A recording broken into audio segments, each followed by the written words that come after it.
Hello again. So this video should be relatively short. It's going to cover two relatively short scenes. We're beginning Act 5 now. And so the introduction to Act 5. The very next scene shows what happens when human emotions are denied. At the beginning of the play, Lady Macbeth proved that she should know no compunctious visionings of nature that might prevent her from murdering Duncan. Now she walks in her sleep, and her mind constantly relives the night of the murder.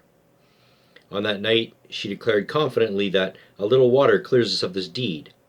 But now she knows that all the perfumes of Arabia will not sweeten this little hand. It is the last time we see Lady Macbeth, although the doctor warns her lady-in-waiting to remove from her the means of all annoyance. so, so the this lady in waiting, this gentlewoman, is, basically one of the equivalent of a butler for a woman, and she has been seeing Lady Macbeth walk in her sleep for a number of days now, but she's not going to, and Lady Macbeth has been confessing to all sorts of things, but this woman is not going to say anything without corroborating evidence, and so she has this doctor, and the doctor watches with her. And Lady Macbeth, as you'll see, she's the dream that she has. She comes out and she's sleepwalking, typically carrying a light, and she wants light beside her constantly. Of course, which is the opposite of the Lady Macbeth that we saw earlier in the play, who wanted Dick Knight to pall her in the dunnest smoke of hell. In any case, so as you walk through, you can see that she is reliving all three murders simultaneously, right? So she mentions all of them in one form or another as she relives them, and then in fact tries to get her husband to come back to bed, as if they're at the end of the first murder. In any case, she's reliving them, and she incriminates herself pretty severely with this thing. And she also is seen to be washing her hands, right? And she's washing her hands, as if she's really doing it, and she's rubbing her hands together. And she states her iconic line, "Out, damned spot, out, I say." Right? So that "out, damned spot" is something that you'll hear quite a bit. I even saw it in a Tom Cruise movie, where a guy got blood in his car, and he said, "Well, come on, Lady Macbeth, let's get out of here." In any case, so she's never going to free herself of the guilt, and her discussion of all the perfumes of Arabia will not sweeten this little hand is reminiscent of Macbeth's earlier, "This my hand will rather the multitudinous seas in Carnadine."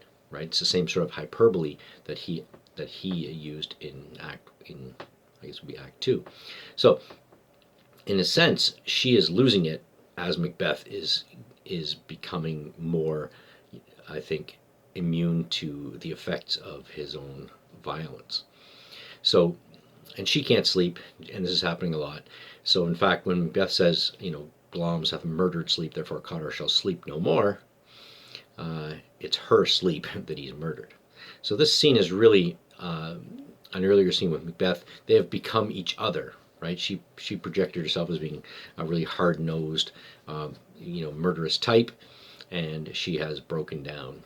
And her husband, who was breaking down at the thought of having killed Duncan, has sees himself as completely immune to the effects of his own actions by this point. In any case, so she says, she had said earlier, "A little water clears us of this deed."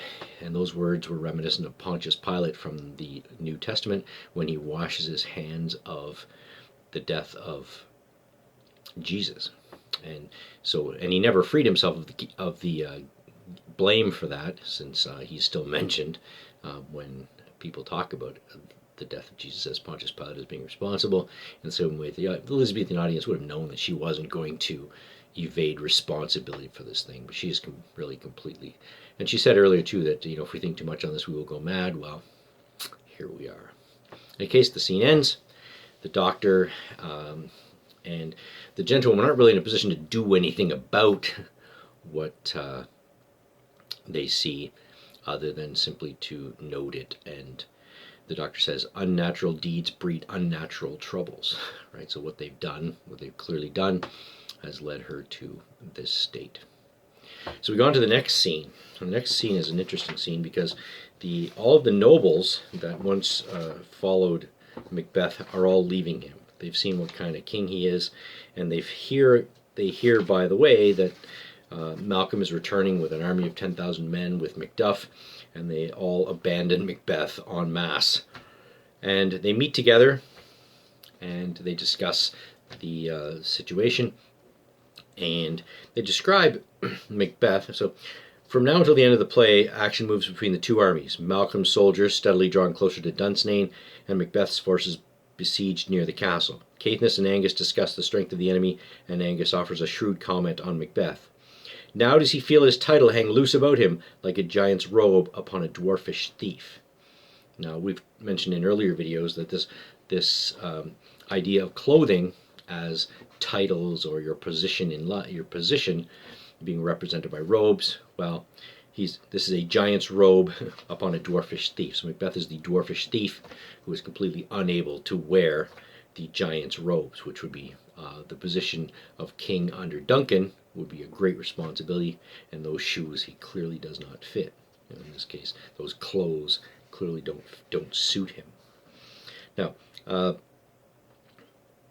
Now, as they discuss this, they also talk about what's going to happen.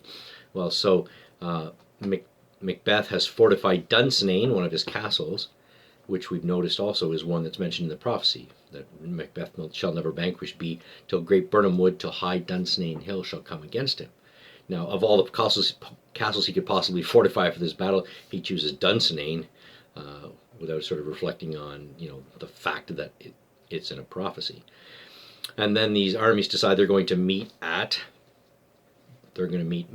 Malcolm's army at Birnam Wood, right, which is also mentioned in the prophecy, till Birnam Wood, to high Dunsinane hill shall come against him. So we know that somehow the witches have been equivocating, which is essentially lying without lying, or saying something that has two possible meanings, and then if someone makes a mistake or messes it up, they say, well, I meant the other thing. Right, so it's a two-way thing. So in any case, they've equivocated. We know somehow that Birnam is going to come to Dunsinane Hill.